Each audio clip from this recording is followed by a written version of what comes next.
Hi, I'm Joe Feeks, editor of Pig Health Today, and with me is Dr. Scott Dee.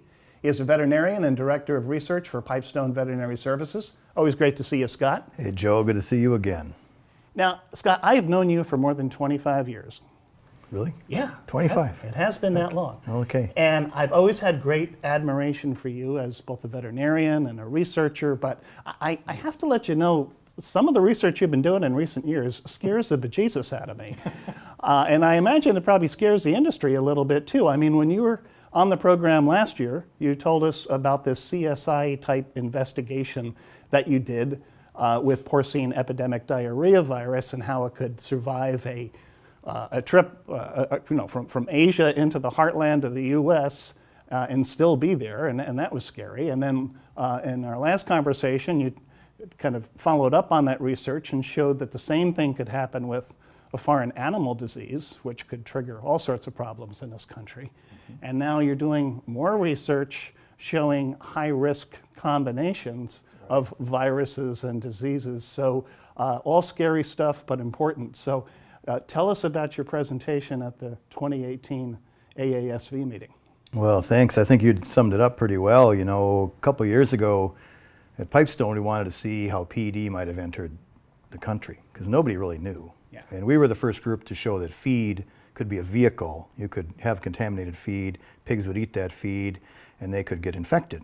And so we just put this model together that kind of simulated, like you said, China to Des Moines, specifically Beijing to Des Moines. And it worked. I mean, the virus lived in certain feed ingredients extremely well. And we just got the interest growing there and got more funding, and now we've actually repeated the process over a total of 12 viruses. And like you said, the majority of them are all some pretty bad bugs. If they would come into the United States, there would be probably billions of dollars in losses. So yeah, it's a serious topic that's definitely woke up the industry. And you're working with the Swine Health Information Center on this? Yes, the SHIC has been a constant source of funds and support since the beginning, so I can't thank Paul Sundberg and his team enough. That we're working on other projects with them right now, looking at mitigation, if you want to talk about that sometime. Yeah. And they funded that too, so they are there at the leading edge with funds to keep these projects going. Well, I do want to talk about mitigation, but let's talk about these high-risk combinations, because we know the viruses are out there. We can't really do much about the viruses, but maybe we can be more selective or be a little bit more careful about some of the feed ingredients that we are importing. What are you finding? Basically, we've learned that certain ingredients, such as high-protein soybean meal, so low-fat, high-protein, lysine, which is an amino acid, choline, which is a vitamin, and then vitamin D, support certain viruses for a very long period of time. Viruses such as Seneca virus A, which we use as a surrogate for foot and mouth disease virus. It's built the same way, and it survived in many ingredients, including those. African swine fever, which we actually worked with the actual pathogen down at Kansas State, their Biosecurity Research Institute. Because there's no surrogate for that, we had to work with the real virus. That one survived, again, in those ingredients very, very well, extremely stable. PED, as we've shown, and even PRRS virus is moving around potentially in soybean meal or DDGs. And so the more we look, the more we learn.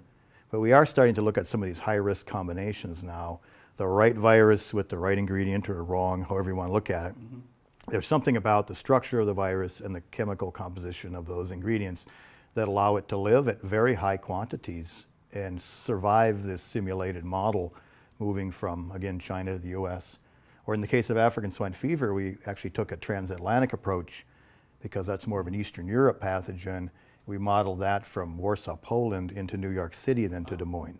And it survived very well. Amazing. Yeah. So the more we dig, the more we find. Now, and I know for good reason that the main focus has been with the foreign animal diseases, but your work did start with PED. You mentioned PRRS. What are some other common everyday viruses that U.S. vets and producers are fighting that could be brought in through foreign feed ingredients? Right. One, it's near and dear to all the vets, is PCV, or circovirus. And you remember several years ago when circovirus just kind of roared across North America and just raised havoc. Circovirus actually lives in quite a few of these ingredients too. And I wonder if that's how that virus moves so quickly across the North American continent, because it can survive very well in lysine, choline, vitamin D, complete feed. I mean, everything that we typically use on a pig farm, it seemed like that virus could survive. So that one everyone's familiar with. And the PRRS was a bit of a mind bender because we didn't think PRRS would live in feed, but in those two ingredients it does. And so maybe there's not just only a transboundary aspect, there's a domestic aspect too. Of this is how pathogens are moving from farm to farm, also potentially from country to country. And it's interesting because you mentioned PCV. When all hell broke loose with that virus back in the early 2000s, I believe it was primarily the 2A genotype. Then 2B came along. Then it was a mutant 2B, which became 2D. Would those new genotypes be coming in through feed, or is that something that evolves after it gets here? Those might be more mutations that occur over time and develop, but the initial introduction could have been, you know, A or B. I'm not really sure. I think it's not so much the strain; it's the way the viruses are built. Mm-hmm. That's the driver. So a PCV3, for example, it'd behave the same way, I would think. Yeah. Yeah, absolutely. Mm-hmm. So you've identified the high risk combinations and the viruses. What do we do about it, Scott? Yeah, good question. Good question. The tricky part is certain ingredients. Well, the first thing you'd say is, well, just don't bring them in from other countries, right? Just use what we got in the United States. Mm-hmm. So you could do that to a certain extent, but certain ingredients are only produced in other countries. Mm-hmm. So there's no other options here in the United States. For example? Vitamins.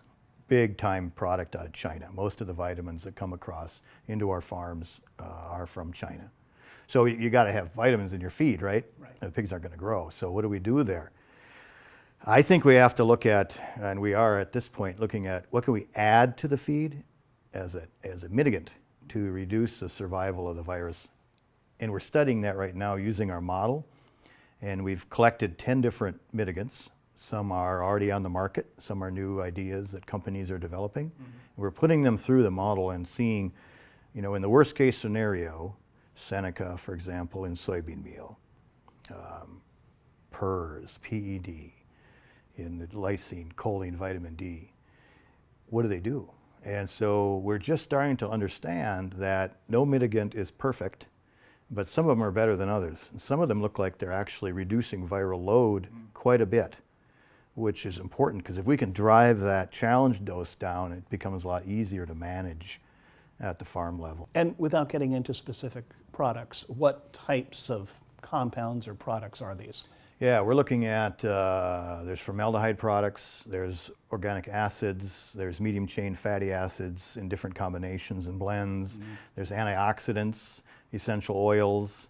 So all different kinds of chemistry is the beauty of this study because there's not just one or two options. We might be able to come up with several different options. And we always have picked the ones that are safe to use. You know, we haven't pulled something crazy off the shelf. We've actually looked at stuff that if this works, it's either already approved by the FDA or it's going to be approved. So it's going to be safe in feed. It's going to be safe for use in pigs. It's not going to cause any human effects. So we're looking at that aspect too. If we find something that works, we better make sure it's safe. What can producers do now to try to safeguard their farm from these viruses that could be coming in through ingredients? I know you're working on these mitigation products, but what can they do today? Yeah, I would think they'd want to work with their vet first of all and identify, you know, if there are countries that are high risk because of their health status, are there different places to purchase the products, first of all? Are there options from countries that have a higher perhaps level of sanitation in their farms and things, not as many diseases? So that's one thing that their vet can help them with. The other thing that they can do is work with their mill and get together at the mill and start talking about what are we doing at the mill to reduce the risk of this problem? How can we manage that better through biosecurity, potentially storage? Could we store the ingredients for longer periods of time? In our project we talked about today, we evaluated half-life or rate of decay. So how long would it take for this viral load to actually get down to a point where it's no longer an issue. And some storage periods could be built into this, where not only do we mitigate to reduce the viral load first, but then we store it for a period of time to continue that reduction process. So I think those are some things that are going to be a little logistically challenging, but it's not going to be the end of the world. Now, we've talked about the foreign animal diseases. We talked about some of the common everyday diseases that might be brought in through feed ingredients, but not all viruses survive these transatlantic or trans-Pacific crossings into the heartland. Which ones are they? Yeah, good question, because there was a very nice distribution. Some viruses, like we've just been spending time on, survived in numerous ingredients. Others didn't survive in anything. And so to your point, influenza virus, flu did not survive in anything. And we have several ways to come to that conclusion through multiple ways to test. So I'm confident that's all right. Classical swine fever or hog cholera, which is a foreign animal disease, did not survive in the feed. So we used, as a surrogate, we used a virus of cattle that's built the same way. But Megan Niederwerder from Kansas State University, who we did our African swine fever work, repeated it with the actual classical swine fever virus. So she showed the same thing that our surrogate did, is that it did not survive. So there are certain viruses, vesicular stomatitis virus would be another one, that in our hands and other cooperating universities' hands didn't make it. So it's really got yes or no kind of written all over it. Is there anything we can learn from those viruses? Yeah, obviously there's some structural differences here. So if you looked at it from the virology side, the viruses that survive the best are what we call non-enveloped viruses. They don't have a lipid outer membrane. And they're much more stable outside the host. They can withstand heat and disinfection, drying, much longer than what we call the enveloped viruses, which is influenza, hog cholera, classical swine fever. So there's viral structure. That's a component to this as well as the ingredient characteristic to make this high-risk combination.